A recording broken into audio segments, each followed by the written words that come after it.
Welcome to Let's Talk Jets Radio.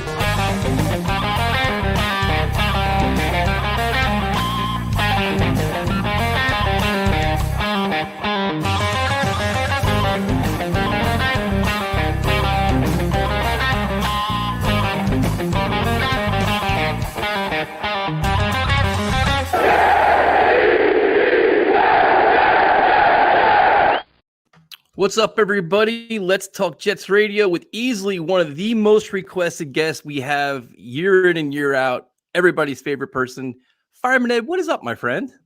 How you doing there, Tyson? Doing great, man. Thank you for your time, man. I definitely appreciate it for sure. No problem. Exciting times in Jetville right now. Well, but before we talk Jets, what do you do in the off season, man? We got a long off season here. Yeah, you know what? I'm retired now, bro. So it's 62 years old, 62 years young. That's right. And just retired from both jobs I used to work at, and now I'm just chilling, doing what I want. Baseball fan, basketball fan, hockey, anything else other than Jets? Yeah, I'm a Met fan, but I mean nothing like football. I mean, I follow all the sports. I'll follow hockey. I follow all the sports. I follow, you're big with MMA. You got me into it. Enjoy that. Yep. I don't really follow basketball as much. A little bit. I follow it a little bit. I mean, if the Knicks and Nets are winning, then, I'll be following them. But otherwise, I don't really follow that. But hockey, I'll follow. But baseball, I guess, would be probably my second sport. But really, football, it's all about football. I mean, I wish it was, 12 months. I'm trying to get into this XFL a little bit. Me too, man. I tried the USFL, the XFL. I try everything just to get the football fixed, but it's not the same, man. No, it's not. It's not the same. NFL is crazy. It's unbelievable. So. Well, yeah, and now it's a year-round thing, man. Like, there used to be like an off-season, but now it's like the season's over. You got free agency, the draft, you get all these stories. And I guess we'll start there because the Jets entered this off-season with a lot of expectations. They had a lot of needs. And we'll start with free agency, man. And we'll start with primarily their offensive line. They came out and they signed Laken Tomlinson, which was a big move, I think. What are your thoughts on how they're revamping the offensive line? I love it. I mean, listen, I was honestly surprised that Laken Tomlinson signed with us. But it just goes to show you that, the narrative has changed. Salah is a difference maker. They want to play for him. You keep hearing the same thing with these guys and around the league. It's starting to spread that, when you get guys like Laken Tomlinson, who's a Pro Bowler, and he comes over to the Jets, that's huge. We haven't had that in quite some time. My question mark is really, and I think most of us is Mekhi Becton. I mean, it's very worrisome that, we just hear an interview yesterday on a fan with Brandon Tierney. And, Douglas is saying that, he had a little setback. And it's been 9 months, 9 months. It's a little insane. Now, I hope the kid is, I follow him. He seems to be hungry. He seems to be got a chip on his shoulder because everybody's, kind of, killing him. And we got to remember what he did in that first year as a rookie. He had a legitimate shot at a Pro Bowl. I mean, he didn't get it because he was, but he could have. So, I mean, listen, there's a couple of question marks as far as the offensive line. I did like what they do. I do hope that they sign George Fant to a long-term deal. They're talking about it. I heard him saying it. I'd love to see that because he had a great year for us. As a left tackle, do you think Becton plays right tackle or left tackle? I think Fans could be left, dude, and they're going to put Mekhi on right. I agree with you. I think that's what's going to happen. I think they're going to put less pressure on him. I think they're worried about his weight. I think they're worried about how big he is, and if Fant is comfortable there, which he said he was, then I think it's probably a no-brainer. They're going to probably put him over on the right side, Yeah. Do you have any concerns about Vera Tucker going to the right side? No, none, zero. That guy's a beast. That guy will play. Listen, we need more AVTs. I mean, that guy is just—he's the goods. He should have been. He should have been a Pro Bowler. He Yeah, he's a played good player, good, man. He played really good. He smacks you around, man. But that's what's happening. I guess the weak link would probably be McGovern, and McGovern started playing really well as Yeah. his second season with us. So sometimes it takes a little time. See what happens. Yeah, so you have the offensive line improved, which is good. Then that leads to the tight end position, which was an enormous upgrade, man. I was doing cartwheels up and down the street because we haven't had tight ends since Dustin Keller, and Dustin Keller was decent. I mean, what do you think about Conklin and Zuma? I mean, listen. First off, Azuma, I was shocked. Came, from the Bengals when they just went to the Super Bowl. That was really surprising. But once again, another guy. And Conklin that's talking about Salah. All these guys are talking about Salah. DJ Redder, Whitehead. These guys all mention Salah. Every one of them. It's the same common denominator. And it's exciting. I mean, it's something that we need. We've been dying for this. I mean, listen, Tyson, you know as well as I do. Last year during that season, when you watched Salah's defense, you were like shaking your head like, what the hell is going on? You know what I mean? And rightfully so. I mean, they gave up a load of points, but he doesn't have the horses. He don't have the horses. The cupboard was bare. And, I really do believe that they'll have a different style of defense, and you'll see a lot. He got some of his boys back in here. You know what I mean?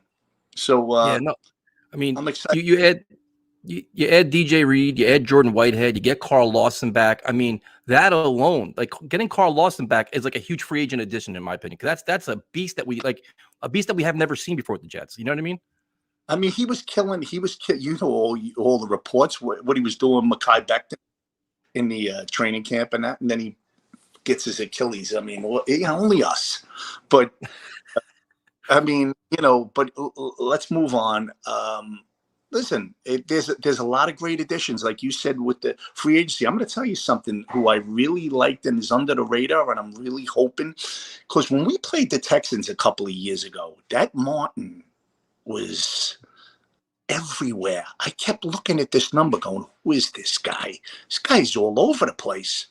And all of a sudden they sign him. You see, some of those guys like that, that's what separates us from Salah and these guys. These guys are so they know everything, and a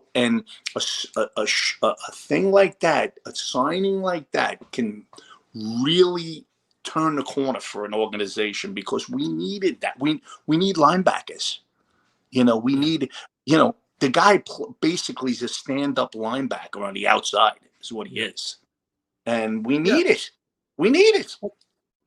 Well, that's the whole thing. I mean, the Jets defense last year, like you said, was historically bad, man. It was painful to watch at times. They couldn't stop the run. They did look lost, but you saw that they lacked athletes and they lacked speed. Like, speed kills in the NFL, man. They lacked it. And I think now you're seeing a lot of it. And it's like, add all the pass rushers you can, man.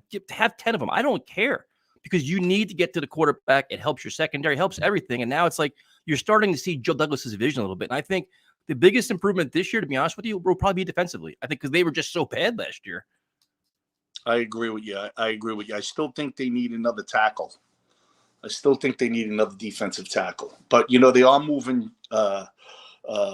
Franklin Myers inside, which is going to be because we drafted the kid.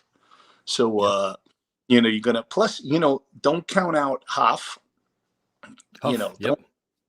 Don't count out him.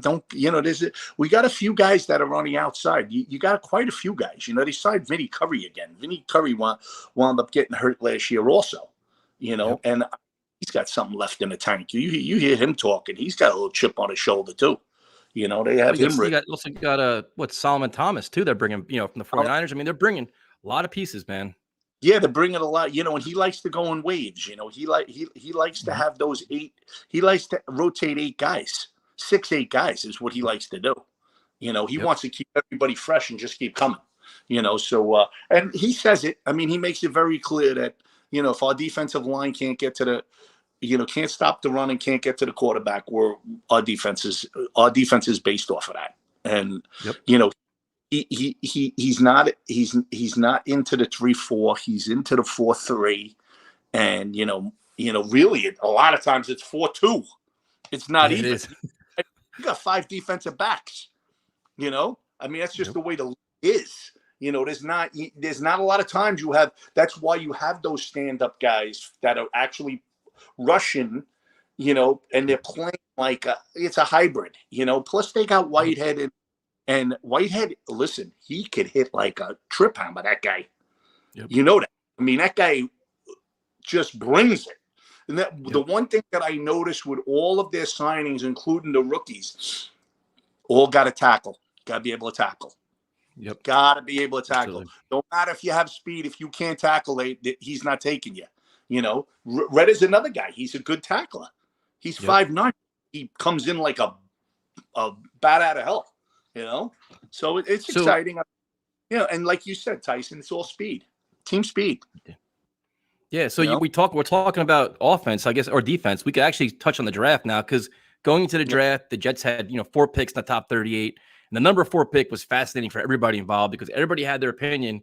But the Jets come away with Sauce Gardner, which surprised a lot of people. Were you surprised? And what was your thought on the pick? Honestly, I thought they were going to go defensive end. I didn't want the kid from Oregon, but I did think they were going to go with him because I just don't like his disposition. I don't like the way he is. I'm glad the Giants got him. Let them deal with him. Because I think he's, it's a little more than just football with that kid. But I could be wrong. Well, time will tell. I was shocked that they went with God. Listen, the great thing, Tyson, we used to have all leaks. The Jets were full of leaks. These guys are so close. They closed up shop. Nobody knows nothing. Nothing. You were hearing about Gardner the day of the draft. The day of the draft, you started hearing leaks that they were, but you were hearing leaks all over the place. It was everywhere. I mean, it was all over the place, right? But that was part of it. When they actually went with this kid, I honestly thought, Tyson, I thought they were going with the kid from North Carolina State. I thought they were going to take the offensive lineman because I thought that Mekhi Becton might have been in the deal for San Francisco. I actually thought that they would have him and a 3rd rounder and get Debo. That's what I thought. I thought that was going to happen. And so I thought they were going to take the kid from North Carolina State. But then all of a sudden, the one thing I do like about this Sauce, I mean, he reminds me, who's he remind you of? We used to have the same guy. Who is it? Cromartie. You think Cromartie? Cromartie. He's like Cromartie. He's 6 foot. He's a big boy. He's got that lanky arms, and he just like a bat out of hell. Revis wasn't that big. Revis was a stocky. Revis was Revis. I mean, what could you say about Revis? But this guy's body frame is like Cromartie. Look, he reminds me of him when I watch him on film. Now, the one thing about the pick surprised me. I love the talent. I love the player. I love his attitude and his character and everything else. But do you think early on the Jets fans' expectations for Sauce Gardner are going to be way just beyond just like ridiculous? Like everybody's saying like Sauce Island and all this stuff with already the comparisons to Revis. Do you think it'd be too much too early for him or no? I think Sal will have them all roped in. He ain't gonna deal with that. You ain't gonna see him promote him like that to put the pressure on him. The good thing is they got DJ Retta. And don't forget, we have Hall. Listen, Hall is a good player, man. Everybody's writing off the kid. I mean, you got to be kidding me. That kid played well for us. Yep. And so Eccles too. Yeah. Yeah. No, they have a nice defensive back, room all of a sudden. And no, I think the kid will just fit right in. I mean, listen, when it comes to New York, it's always. I mean, it never stops. It's a hype train, Can't worry about that. What you should be happy about, what your fans should be happy about, is they got an organization that understands they're all cohesive. They're all on the same page, and nobody's bigger than the team. You could see this. You could see nobody's bigger than the team. He set the tone. Just remember one thing. Salah set the tone at the end of the year when they asked him about Mekhi Becton, and he says, "Oh no. That left tackle is wide open. Nobody's giving anything here. Nobody. Like, what position in the team is actually other than the quarterback?" All right, and you already had questions last year with Mike White, okay, because he had a good game. All of a sudden, it was Mike White. I mean, listen, I loved Mike White and what he did also, but when you draft a kid at number 2 and he only plays 6 games, and now you're writing him off after 6 games because he got hurt. By the way, which I want to get to. And I don't know if you have this. I gotta put my glasses on for a minute. Listen to me.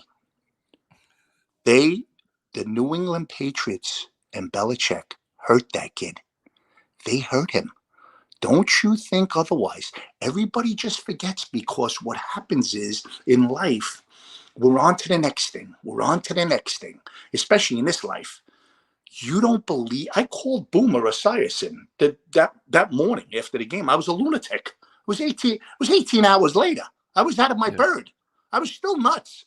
And I said to him, I wanted to know what Boomer's thoughts were. If it was just me, if it was am I thinking out of the box? Lawrence Guy, when he hit him on that sideline, he hit him low.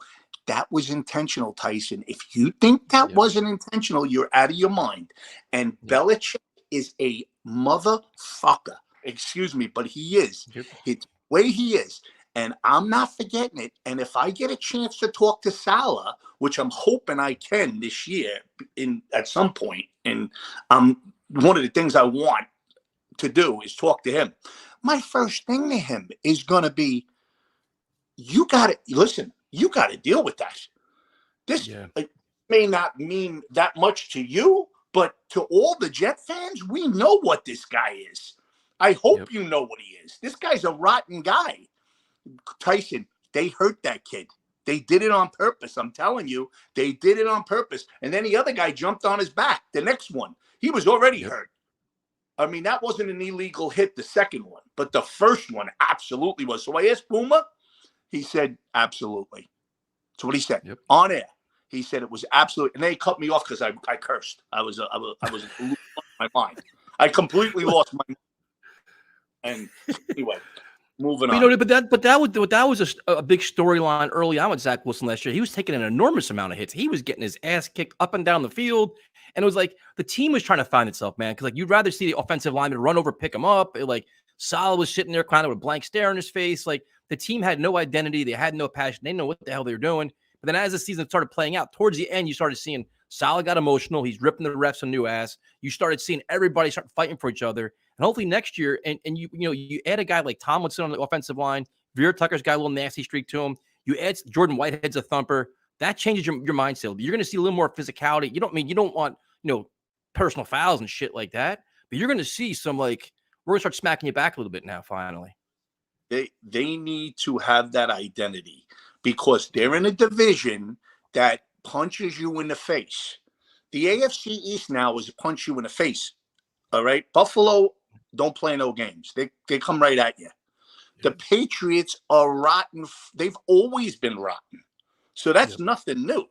I mean, the Dolphins are their offensive and defensive lines are as good as anybody. All right. Now the quarterback's another story, but they improved their offensive line now. Their offensive line is much better. They had Hill. We gotta have a tough guy attitude. And I believe that he brought guys in. Let me tell you something. Those 2 tight ends, they're tough guys. Yep. Those guys are not hybrid tight ends. These guys they're smacking you, and then they're going out and catching, and then they run after the catch. They'll run you over. They run you over. That's all. That mentality all goes into the locker room. You see what he's doing. The one thing that he's doing with all of these guys that he's gotten, all you're hearing is they're all locker room guys. Even your draft choices, every one of them, They say the same thing about each one of them.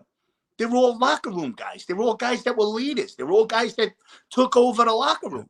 Sauce was a big leader in his. You start to hear that. You hear this Garrett Wilson. You see the kind of kid this kid is. Yeah. Did you see his father when he wrote that letter to him? I mean, you talk about. Listen, that's all part of the process with this new regime. They're not dealing. They don't want to deal with meatheads. They have no time for that. They just don't have any time for it. They want a cohesive locker room that all believe one thing. They love football. You gotta love football. And that's huge because it goes a long way, especially when you're trying to build something right from the ground up. All you're hearing, I talked to Braxton Barrios because I talked to him. I have the number anyway. He says, we're building it brick by brick. This is what he tells me, right? Then I talked to the kid that we drafted, the tight end, because I know his father and him. I went out to see that kid. My cousin was this quarterback when they won the Long Island Championship. Ruckett, Jeremy. Mm-hmm. He was a sophomore in high school. He was 15. He was a baby. He was 6'2", 220 pounds. He was a beast. At a sophomore, he was 15. And his father's a huge Jeff fan. You've seen all of that with the thing. And that kid says to me this week, he goes, we're building something special here. He goes, it's exciting. That's what he said. And it's the same common theme. And it's very exciting. We deserve it. We've been waiting a long, long time, brother. A long time. Nobody's than we are, Tyson. Nobody's better fans than we are. No, listen, man, and it's super exciting. And you mentioned Garrett Wilson, and that's another dynamic to the offense because you're sitting here at pick 10, and I'm like, I was thinking they're going to go pass rusher there because I'm like, oh, shit, we need one. But they take Garrett Wilson, and you can see their conviction about him. They really liked him. And I'm like, you have a piece that you add next to Elijah Moore, next to Corey Davis, next to Michael Carter, and these tight ends. Like, we have a friggin' offense now. I mean, you have playmakers that are saying, Breece Hall. Could you imagine? Did you see the Buffalo Bills? There was a podcast with the Buffalo Bills fans. Did you see them? They were irate. Yep. The one guy was beside himself, right? And they wound up listen, Cook is good from Georgia. That kid's a good player from Georgia. But Breece Hall's, he looks like he's on another level, that kid. We'll see. Knock on wood. We're gonna find out. But between him and Carter, and you got Tevin Coleman coming in and start bashing people when everybody's tired. Well, that's like when was the last time that you remember that we had a Jets offense that has tight ends that are legitimate, a running back, a dynamic duo in the backfield, and receivers that go more than one? Like, we actually have depth now, Ed. Like, think about it. Like, in years past, just say if Elijah Moore went down, we're like, oh shit, we have no wide receivers left. Or if Michael Carter gets banged up, we have nothing. We actually have guys now. We have depth where, next man up, and next man up is gonna be pretty good. It's Tyson. We got to go back to Rex with Sanchez the first 2 years when we went to the championship games. Those teams had depth. There was a lot of players. We had running backs. We had wide receivers. We had a great offensive line.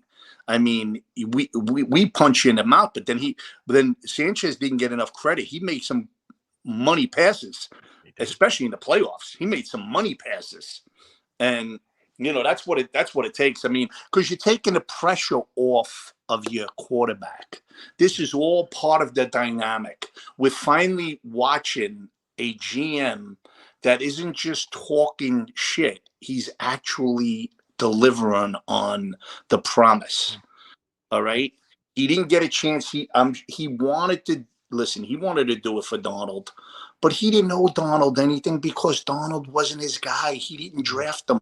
McCagnon drafted him. So he really didn't have that allegiance. He loved this. He loved the kid's family, Donald's family. The mother was a teacher and the father was a plumber. Great people, great family. But it just, timing is everything in life. They got this kid. They're not letting, they're going to make sure that when everything is said and done, they did everything they could for this kid to give him a ample opportunity to succeed in this league. Because it ain't easy to succeed in this league. You need other people around you. There ain't, everybody's not an Aaron Rodgers and a Tom Brady. I mean, it's just, Most of the league is not like that. So No, and the thing is, so we talked about all these exciting pieces, and now that the one X factor is going to be Mike Lafleur now, because now he had an offense last year was quite creative. He showed a lot of flexibility with limited parts because half the guys were hurt half the season, and the offensive line fell apart and all these things. So, what do you think about Mike Lafleur year 2 with all these pieces? Now, we could probably see one of the most creative offenses we've seen in probably a decade, I would think, at this point. Tyson, our fan base is so impatient. I mean, if you remember last year, halfway through the year, they wanted to kill LaFleur. They were killing LaFleur. I mean, let's not forget. They were killing LaFleur. This guy just started. He's just started. I mean, wait a minute. The one thing in football is the teams that win, they're cohesive. The reason Buffalo's doing what they're doing has they never changed their philosophy. They have the same. They got the quarterback, but they were doing the same things with that. They have Sean McDermott. They had the same. Until Dabble just left, it was cohesiveness. We're looking for cohesiveness 6 months into it. I mean, come on, give it a rest. And really, you sit here and you go, you can't listen. You can't. I love to go and listen to all the podcasts and the different social media with the Jets because we're fanatics. But at some point, what the hell? I mean, what are these people thinking about? Really? Do you really have an IQ of football? Do you really have an IQ? Because when you start getting into LaFleur comes from a system with Shanahan, okay, and it started proving it in the end of the year. And he had nothing. Braxton Berrios was carrying the team. Yep. He was carrying the team. When they played against the Tampa Bay Buccaneers, our quarterback played as good a game as probably his best game of the year he played there. And he didn't have anybody. He had nobody. We had nobody. And he was making throws. I mean, unbelievable. Listen, LaFleur has got all of he's very innovative. He's up on the times. He gets the league. He understands. But once again, this is what I love about him. When you hear him talk, right? As much as he'll throw the ball all over the yard if he can, but he tells you his game is we got to run the ball. Yep. We run the ball. Then everything else happens. When we run the ball, everything else happens. And I don't mean you standing half back, going up off tackle. No, I'm it's okay if you're handing the ball off to a wide receiver on an end around. I'm fine with that. That's running. As long as you're running the ball, you're spreading the defense out. It all goes hand in hand. There's a lot of different ways to run the ball. Yep. You know what I mean? Not the standard fullback, halfback, we're going into 2-gap, the 4. No, there's a lot of different ways to do it, but you want to do it. But that's what I love about him. His motions, he's got a ton of formations. There's always moving parts, which keeps the defense on its toes. You know what we did. We watched Gase. We were like, what? You thought you were watching a high school football team after a while. You're like, what the hell is going on? All you kept seeing was Frank Gore running up the middle. What the hell? Brutal. But it's exciting. It's going to be an exciting time. I'll tell you, what you're going to see this year right from the start. Obviously the schedule comes out next week. You're going to see excitement in MetLife, when Rex and Tannenbaum were here. You're going to see electric in that stadium. So what do you think? What do you think about, I guess, the final piece? I think this is going to be probably the biggest dictator of what the Jets do this season is Zach Wilson. I mean, he had a rocky first year. He started out rough, got injured, which was probably a blessing in disguise. A little time away from the game, came back completely focused. Everything kind of fell into pieces. Everything came together. But now it's year 2. You got to see a step up. Doesn't have to be a huge one, but definitely, much better than he was last year. What's realistic expectations for him this year? Well, first off, what I do like is what I can see from him, some pictures that they're starting to show of him. He built himself up. You can see he's stronger. You could see he's absolutely stronger. Is he where he wants to be? When you're 21, 22 years old, you're still growing in your body. I mean, so it's going to take a little more time, but he's doing the work. I love the idea that he traveled the country to go find guys, including Mims, who, boy, would that be something else if that kid emerged.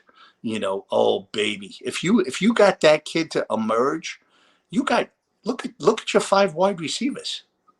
If that kid could have X factor and be the 5th, bro, you talk about diversity. You got a lot of diversity if that kid ever came on. But Zach Wilson, listen, you got to expect more things from him. Do I expect the world from him? No, he's in his 2nd year. He didn't even play a full season last year. But do I think that listen, you could see, Tyson, you see his arm strength. You see his versatility. You see he can move. Listen, he's another guy that ad libs. When he had libs, man, good things happen a lot of times with that kid when he had libs. He's got to make that. Listen, he's got to make the simple throws. But I think that was all in his head. It was all rookie. It was in his head. There's going to be more confidence because let's face it, like anything else in life, when you're surrounded by talent, you pick up your level. Your level goes higher. When you don't have enough around you, you feel like you got to do more. And I think that was part of the equation for, obviously you want to do that for your quarterback, obviously, but it doesn't always work out. Right now, with all of the different parts that Douglas did for this kid, he addressed basically every need in the offense on the offense.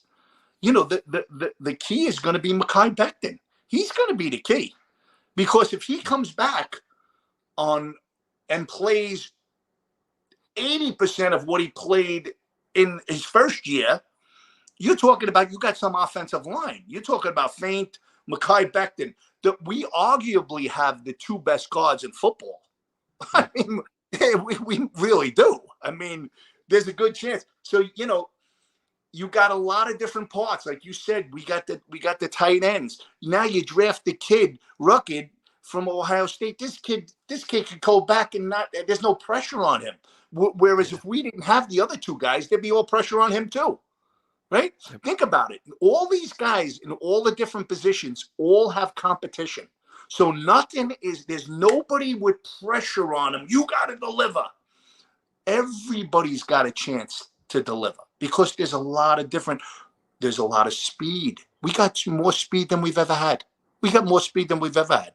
And including with Rex's team. This team has more speed than those guys did. Yep. Okay. I mean, Elijah Moore and Garrett Wilson are burners. Yep. I mean, there's then you add the guys out of the backfield. Yeah, what Carter and last year when this kid went back to pass and his first read wasn't open or his second read wasn't open, what options did he have? Michael Carter was his option. That was it. And Michael Carter would bail him out at times. Okay, because he's good. Now you got all the options. There's going to be a chance they may play 3 tight ends at certain. This guy Lafleur, he's like that. He'll play 3 tight ends. He'll line up 3 tight ends. That's what he'll do. He'll do all kinds of crazy shit. So this kid has every opportunity. He's going to have every opportunity. I like that he built himself up. I like that he went around the country. You could see he's hungry. And you hear Douglas. Douglas said, listen, you could never question Zach's love for the game. Zach loves football. Yeah. And those are all the things that we look for for our franchise quarterback. That's what you hope for, right? Yep. Yeah. So all this excitement, we have high expectations for everybody. We have competition, we have depth, a whole lot of new athletes, a whole lot more speed. What's realistic expectations for this team this year? Because coming off a 4-win season, obviously disappointing, but there's a lot of newness. Now it's you know what? Me personally, Ed, I'm not gonna lie to you. I'm hoping 7-8 wins, man. Take that next step. Everybody plays well.